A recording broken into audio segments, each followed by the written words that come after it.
Hello, boys and girls, and welcome to another episode of Movie Goodness, where we examine life through cinema here on the KB Radio Network. I am your host, Kevin Reed, and I would like to welcome everyone to the show. If you're new to the show, welcome.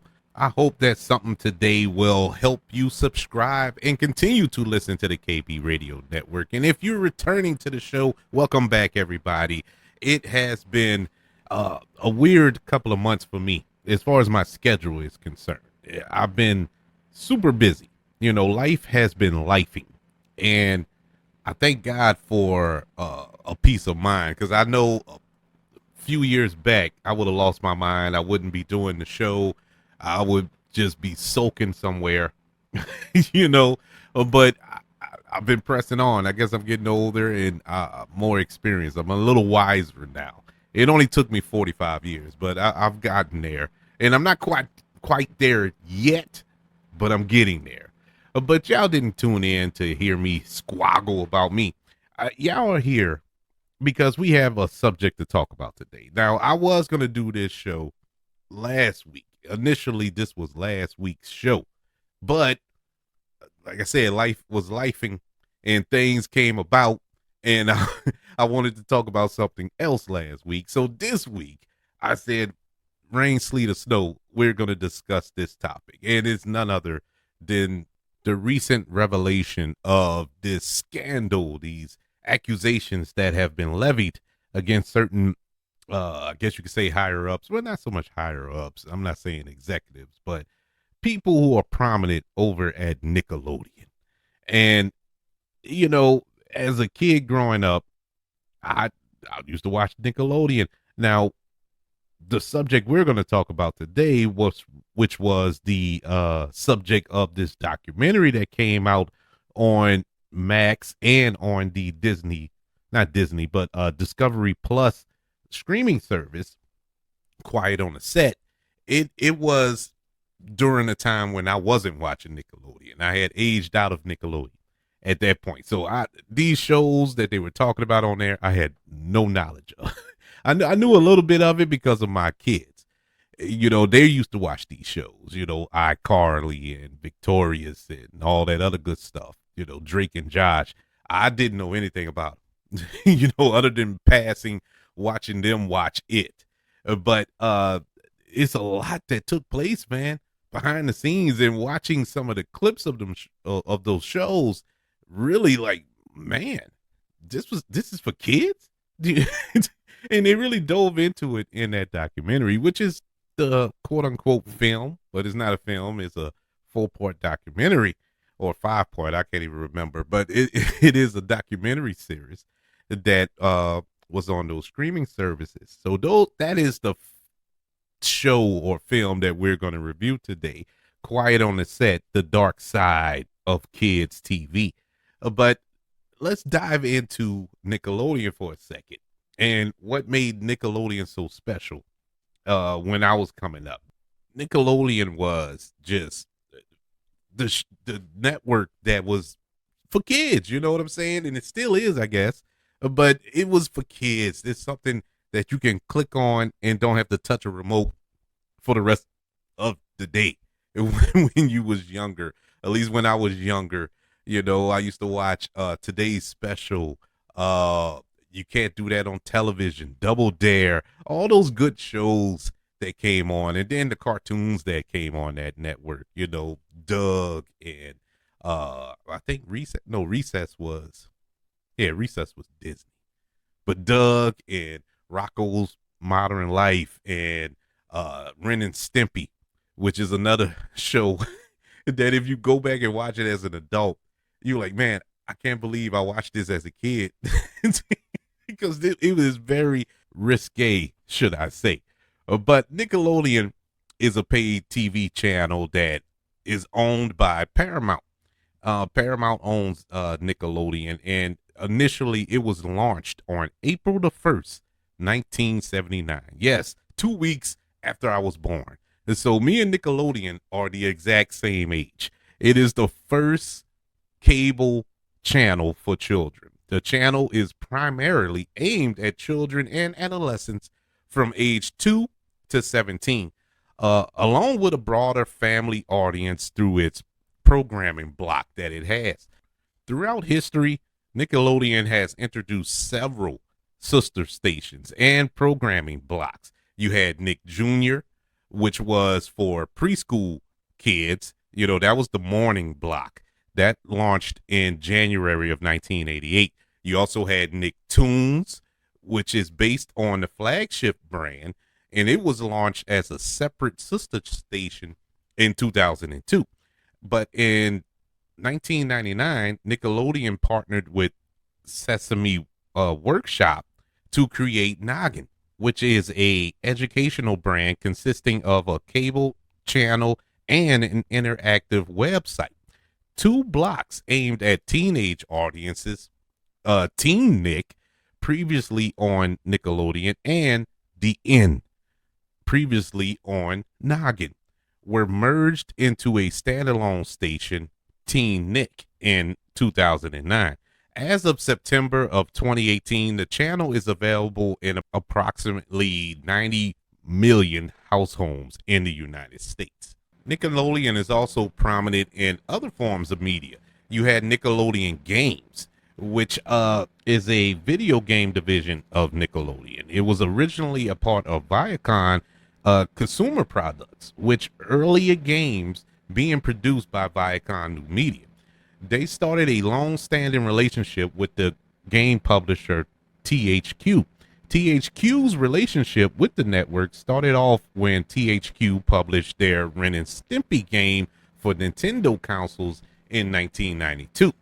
There was also a website, or still is a website, Nick.com, Nickelodeon's main website, which launched in October of 1995 as a component of America Online, kids only channel, before eventually moving to its very own World Wide Web address.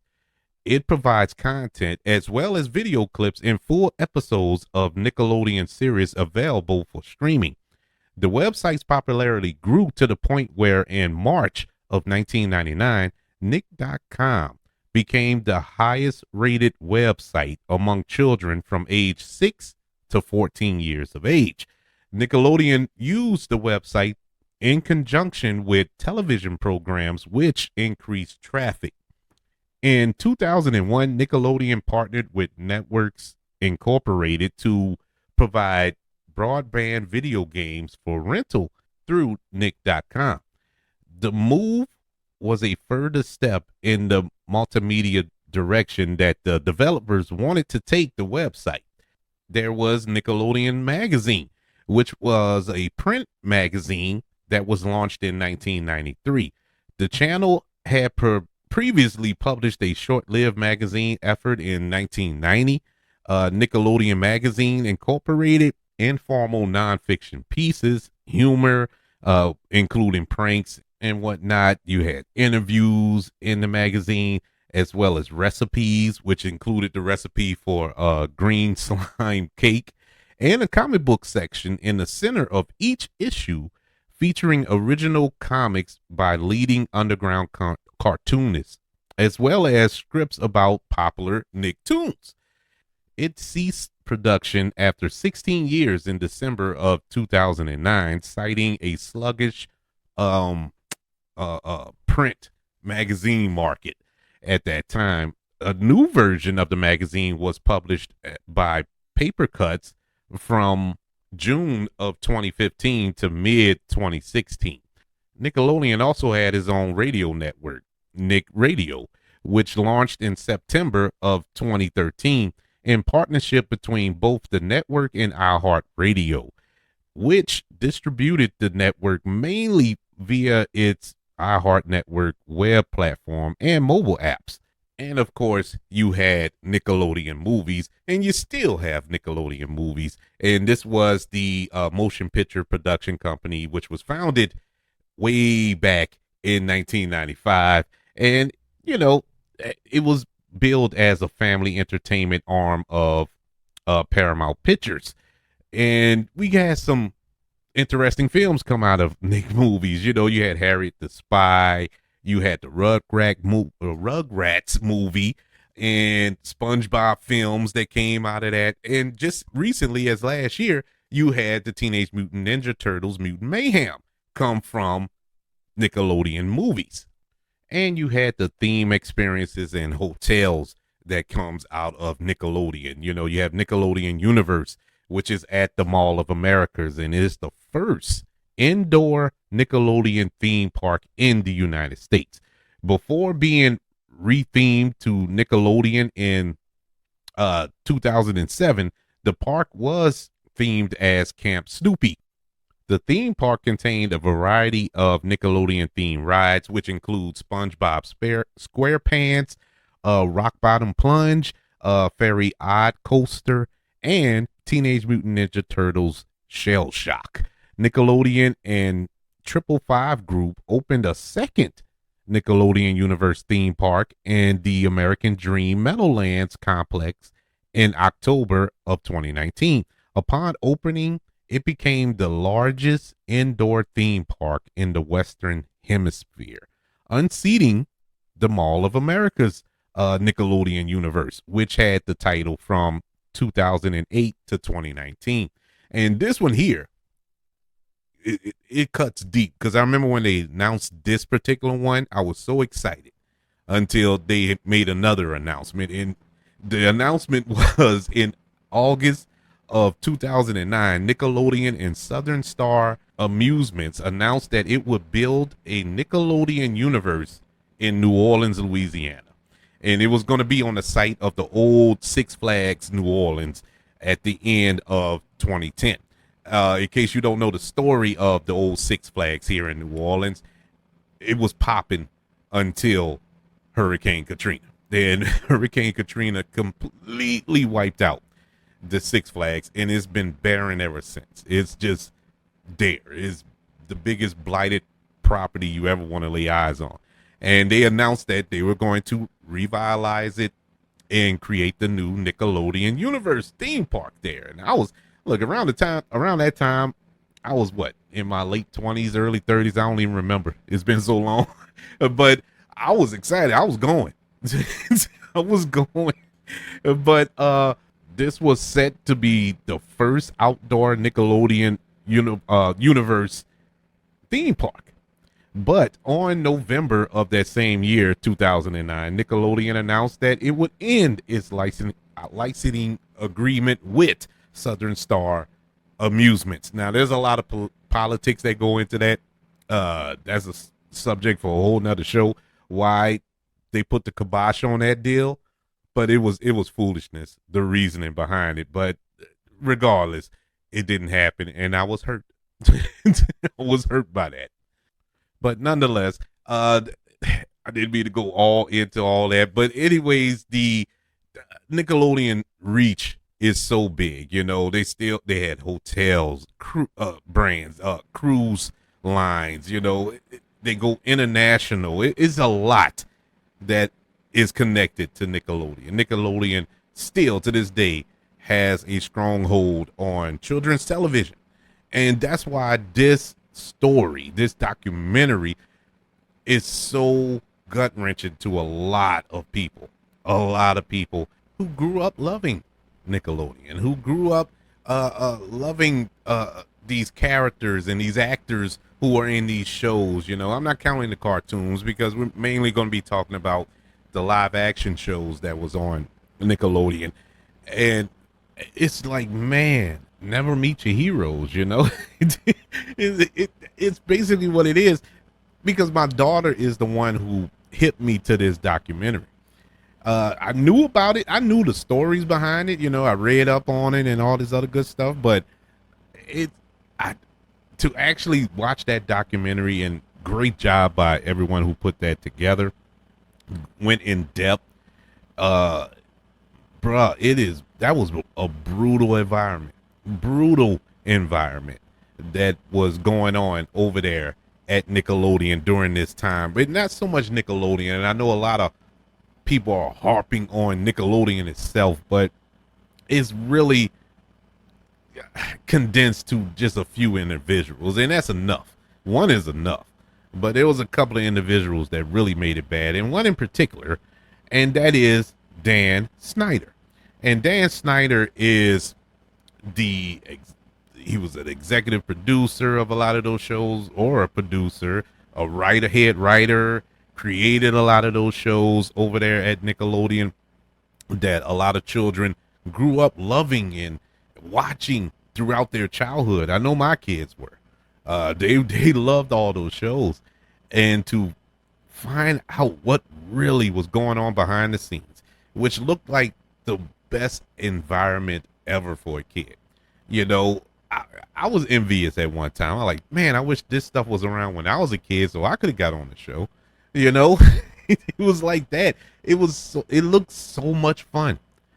And when you find out the truth, man, those kids went through the ringer, man. It was depressing. And in some cases, oh my God. I mean, we talking sexual assault here.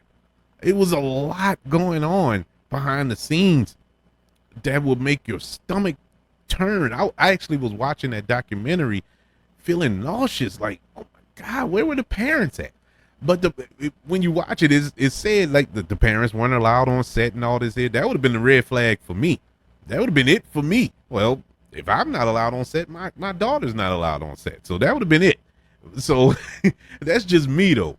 Now my kids probably would have hated me for that, but you know, the truth would have came out and eventually they would have forgave me. But I'd rather protect them.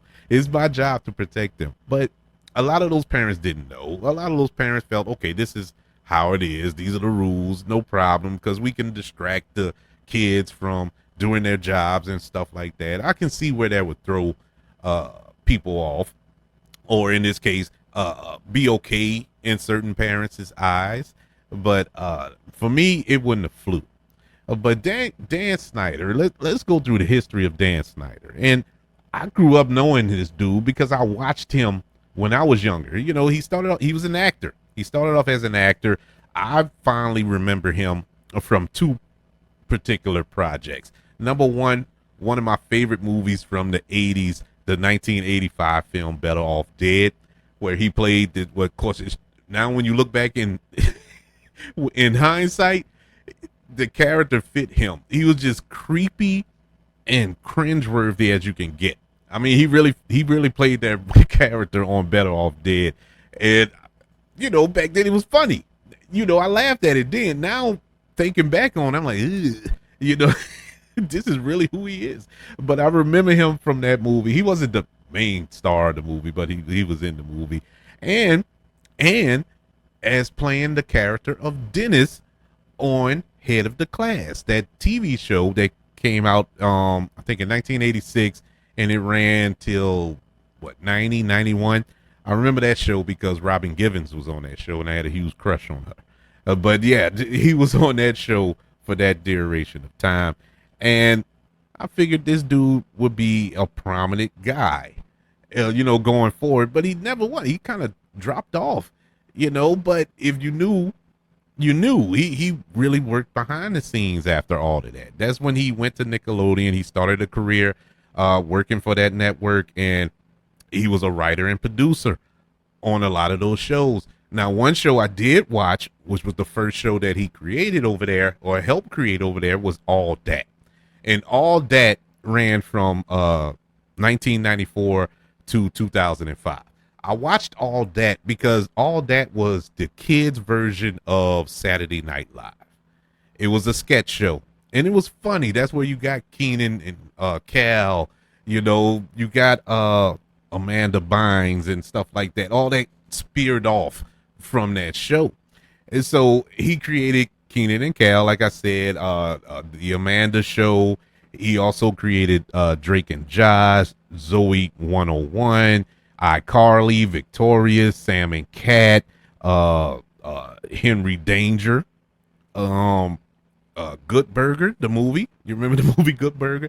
He wrote that film, actually. He also co-wrote Big Fat Liar, which was a big film back then.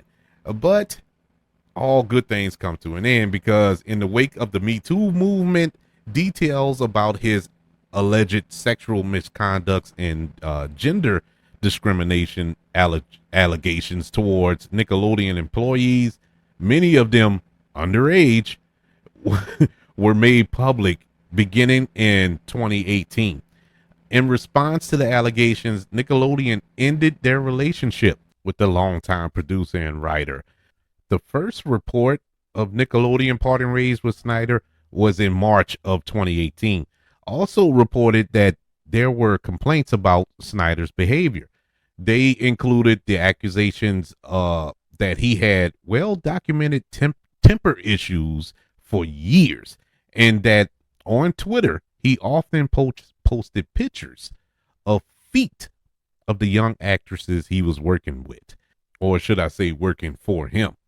Additionally, in 2013, he sent a tweet soliciting pictures of feet from a target demographic of minors under the guise of the contest using the official Sam and Cat Twitter account.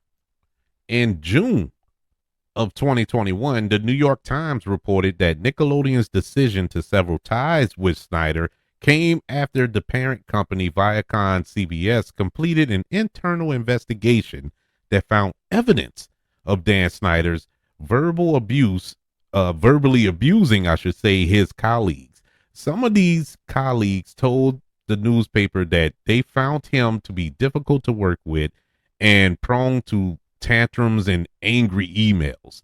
The investigation did not find evidence of sexual misconduct, though. When asked about the allegations, Snyder defended his work and said that if people found him to be hard to work with, it was because he maintained high standards as a showrunner.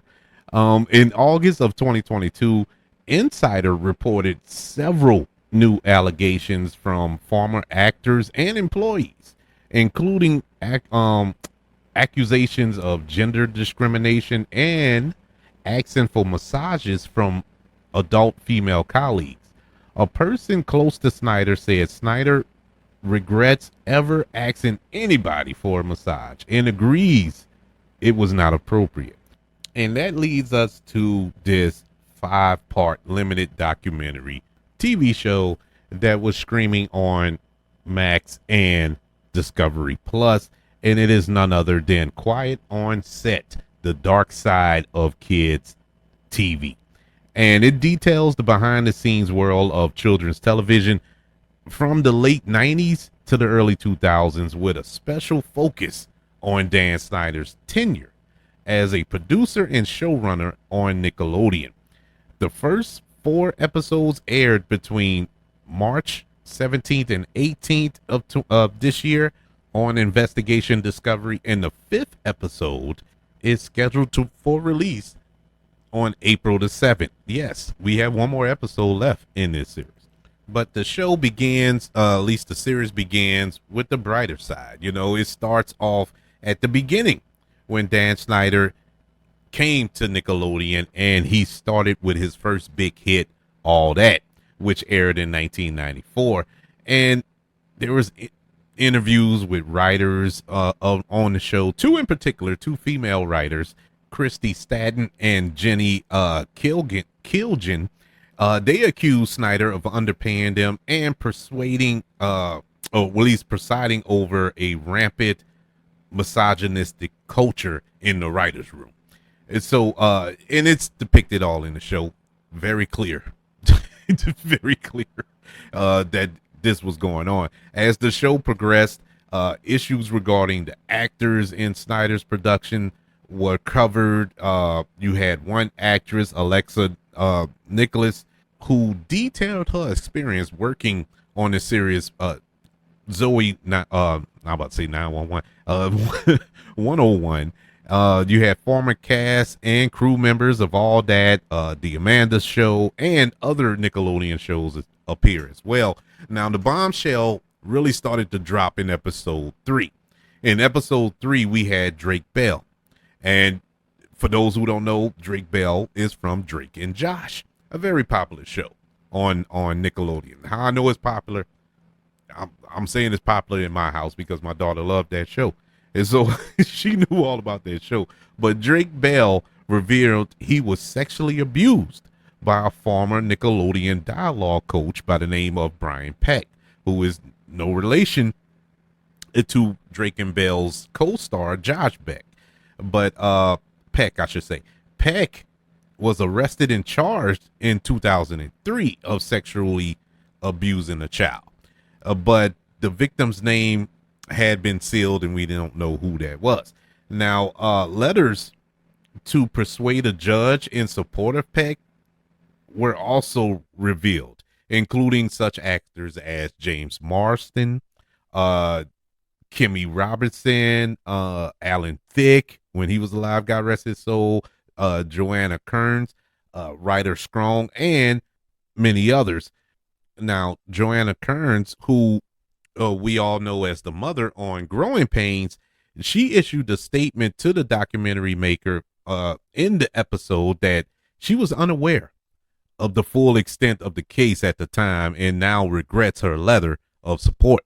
Now, I commend her for kind of recanting, but this is why you don't just leap out there. Now I understand she probably had a good relationship with the man, probably never uh was unaware, I should say, of what he was doing behind the scenes or behind closed doors. But do your research first. Before I don't care if it's my mama. If they need a letter of support from me, I need to do my background because I don't want to, just go out there and say, oh man, that's a good person and blah, blah, blah. Then it come out that they're not. Now I'm stuck holding the bag. You know what I'm saying? So you want to pump the brakes, before you just jump out there with a person.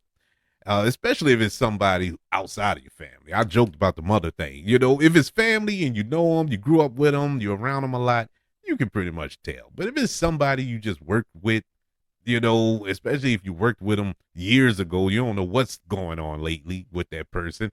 I wouldn't go out there and say. The most I would say, well, when I was around him, he wasn't like that. I don't know what he did. That's the most I can give you. Lesson learned here. If you take anything away, if you need a letter of support from Kevin Reed, don't ask Kevin Reed. That's all I can tell you. Another sexual abuser who was a production assistant on at Nickelodeon, Jason Michael Hardy, described himself as a pedophile full blown, while also sending a sexually explicit photograph to a former child actress. Handy would be sentenced to 6 years in prison in 2004. Now that was sad when I saw that, and that was the episode. He was emailing back and forth with this little girl, and she was a little girl at the time, of course, but it was just weird. Now the mother knew. That's what makes it crazy. The mother knew. Now it started off innocent, but even with that, I was sitting there questioning the mom, and like, why is she allowing her daughter to go back and forth with this grown man? No. I don't know. I'm just raised different. I'm sorry. It ain't happening here. Now, if my daughter did that when they were younger and I didn't know about it, I just didn't know about it. But me just sitting there like, oh, it's all right. No. No, indeed. No, I don't care who he is. No. But it was definitely soul crushing.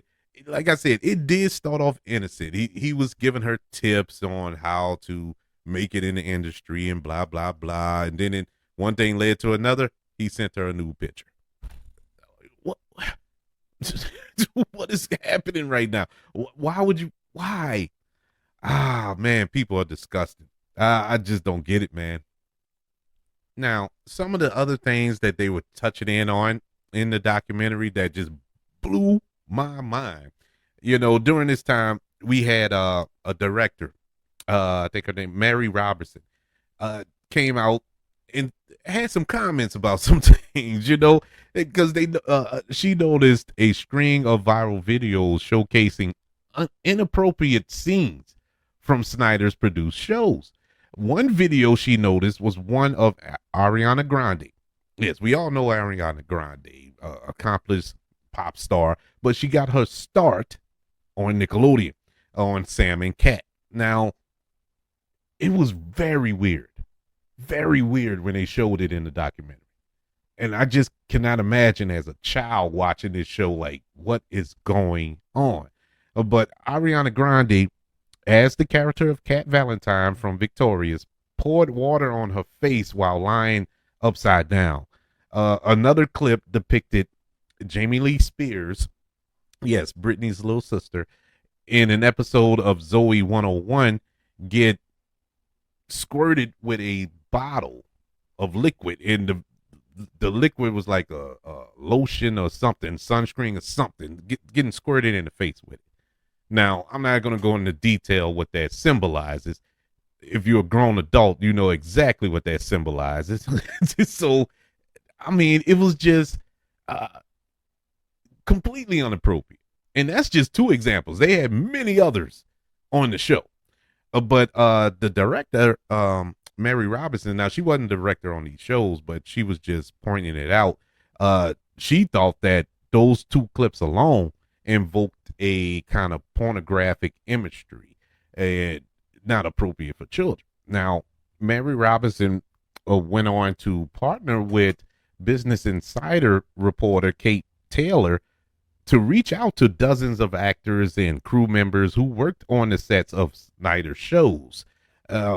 Taylor previously wrote about Nickelodeon in a 2022 Business Insider article, which was entitled Inside Dan Snyder's Disgusting Nickelodeon Empire.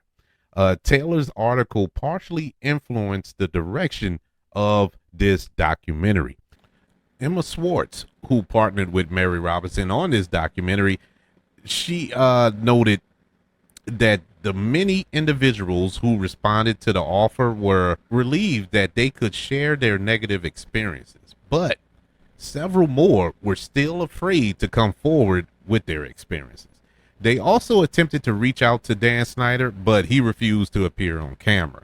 He did respond nonetheless. His response were shown throughout the series through text at the end of episodes and whatnot. On the day of Drake Bell's interview, which was filmed, Mary Robinson told The Hollywood Reporter the entire set was quiet. Bell later told Robinson that a weight was lifted off of him. On the Sarah Foster Show podcast on March the 22nd of this year, Bell revealed that he went to rehab after his interview for the documentary. Drake Bell was previously offered to be on a similar documentary, but he refused. Bell revealed in 2024 that he received criticism for not appearing in that other documentary. Before they sat down with Bell, the directors petitioned the court to make the letters supporting Brian Peck public. They told Variety, "We didn't know what we would find, but what the letters allowed us to do is get a window into who in Hollywood was supporting this man during the time that he had been convicted as a child sex offender." After the trailer for the documentary was released, Mary Robinson told Us Magazine that she attempted to reach out to Ryder Strong, but didn't get a response. Mary Robinson told The Hollywood Reporter that if the series becomes successful, which it is, which it is very successful right now, but she was hoping that if it became successful, that they could make more episodes of Quiet on Set. On March the 22nd of this year, Rotten Tomatoes listed a fifth episode called Breaking the Silence, which led to viewer speculation.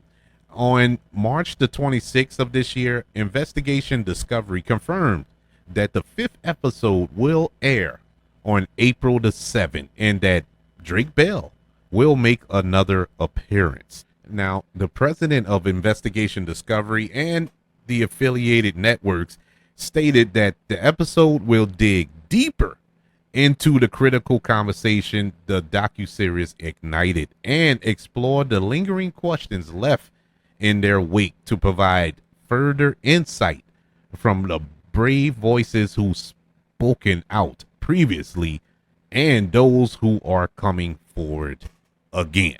And so we have that to look forward to in this next episode. Now, as far as the Dan Snyder of it all, when it comes to this documentary, nothing can be proven that he actually sexually assaulted or whatever the children. And now that's there. But you can make an argument that he opened the door for a lot of stuff. It's a lot of inappropriate things that he was doing behind the scenes. You know what I'm saying? And some of the stuff that he was writing on the show for these kids to do were very adult, very pornographic in ways for these children to display on screen. Now, I may come off as a prude in all of this, but I mean, you got to see it to believe it.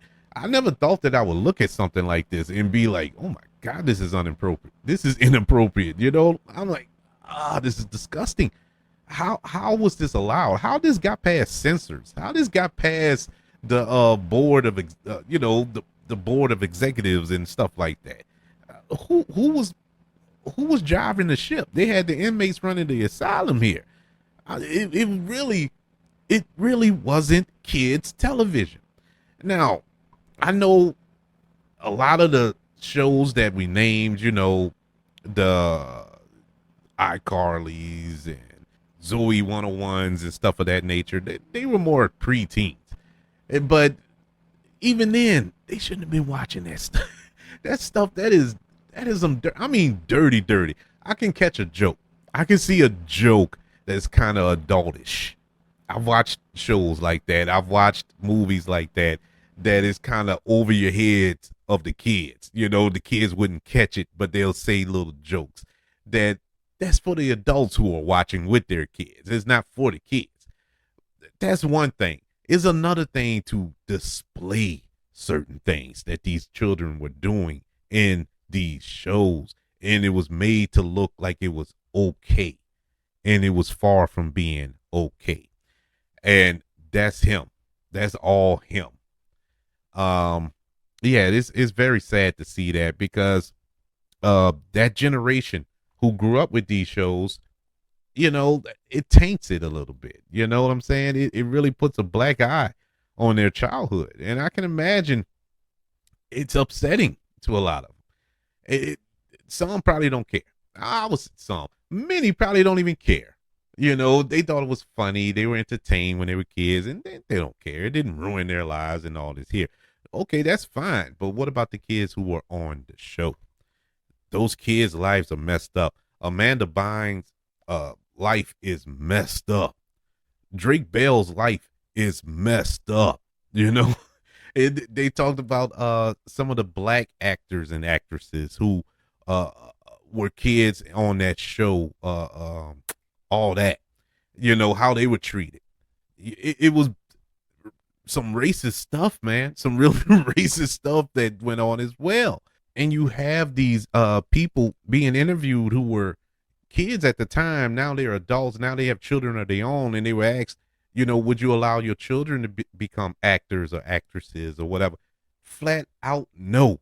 They were like, no, there's no way I would expose my children to this.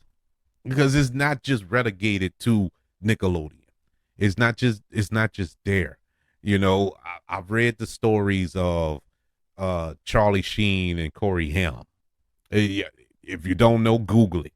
You know what took place then. You know, these child actors, man, it is brutal. It is brutal, the assault, the sexual assault, the verbal abuse, and all this other stuff that goes on when you have these children on set. I know with the Me Too movement and the Speak Out movement, a lot of the focus was on the women, and I get it, you know, that needed attention, but the kids too. The kids were going through it too.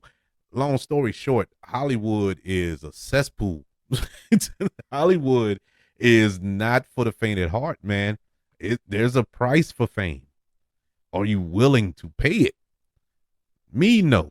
And this is somebody who dreamt of being a part of the Hollywood system, being part of the film industry. And, you know, when I see stories like this, I hear stories like this, and it really hits me hard, because I'm like, man, this is what I wanted to be a part of, unknowingly.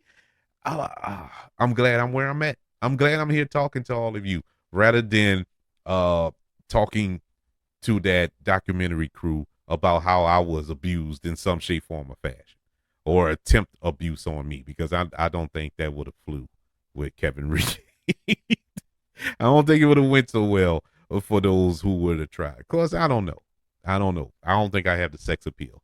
I probably don't fit into their demographic anyway, but that's besides the point. Either way, I'm trying to make light of it, but it's a very serious thing here. And even though nothing points to Dan Snyder as far as the outrageous accusations here, he was the showrunner. He was the captain of the ship, and he needs to take some form of responsibility of what took place over there at Nickelodeon. Quiet on the Set, The Dark Side of Kids TV, as a series, gets a plus for me because it really dove in. They left no stone unturned. I am super excited for the 7th episode that is coming up. I didn't know about the 7th episode until I was doing research for this show, and I thought to hold off until after that, but I said nah. 5th episode, I said 7. Did I say 7? Well, it comes out on the 7th, but either way, I'm looking forward to that episode. And I guess put a nice shiny bow on all this. We'll see. Maybe there's some surprises. Maybe we get an appearance of Dan Snyder here. Maybe he comes clean and comes up and talks to the camera. Why not talk to the camera? If you got nothing to hide, of course he do have stuff to talk. And aside from the sexual assault stuff and all this here, the stuff with Amanda Bynes was messed up. Him coaching or help coach her to get emancipated from her parents. That's crazy. That is wild to me. Just so much stuff that this dude was doing. Unbelievable. But in any event, yes, that's the story of what took place during this time period of the Dan Snyder era of Nickelodeon. I'm not gonna poo-poo on Nickelodeon because Nickelodeon is still a staple in my heart. My childhood growing up. It's so many good memories from watching those shows and watching people get slimed and all that good stuff. I love Nickelodeon as a kid. It was a punch. It was a gut punch to watch this show, this series, I should say, and get a peek behind the curtain. But hey, I'm just happy that there are those who are speaking up and speaking out about it all. And hopefully those who did wrong will be held accountable when it's all said and done. But I would like to know, have you checked out Quiet on the Set, The Dark Side of Kids TV, which is currently streaming on Discovery Plus and Max? If you haven't, I implore you, check it out. Even if you weren't into the Nickelodeon shows and don't know none of these people who are involved with it, still check it out. It's very interesting and shines a light on evil, and not in a good way, to really bring them to the light, and so the world can shame them as they did on Game of Thrones. Shame. Yeah, man, they need to bring them out and shame them. I'd like to know what your thoughts were on this docuseries, and are you looking forward to the 5th episode, which drops on Sunday, April the 7th? Email the show, kbradiopodcast@gmail.com. You can also search for the show on all social media platforms. Just search for KB Radio Network, as well as YouTube, ladies and gentlemen. Subscribe to the KB Radio Network channel and like this video if you don't mind. And while you're in the liking mood, don't forget about the 5 stars, the reviews, and sharing this show. If you're listening on Apple Podcasts, Spotify, iHeartRadio, wherever you are currently listening to movie goodness here on the KB Radio Network. Everybody, thank you for joining me for this dive into the dark side of Nickelodeon. Can't wait to speak to you on the other side. I want you all to know that I love you. Continue to love everyone. And until we speak again, you all be blessed.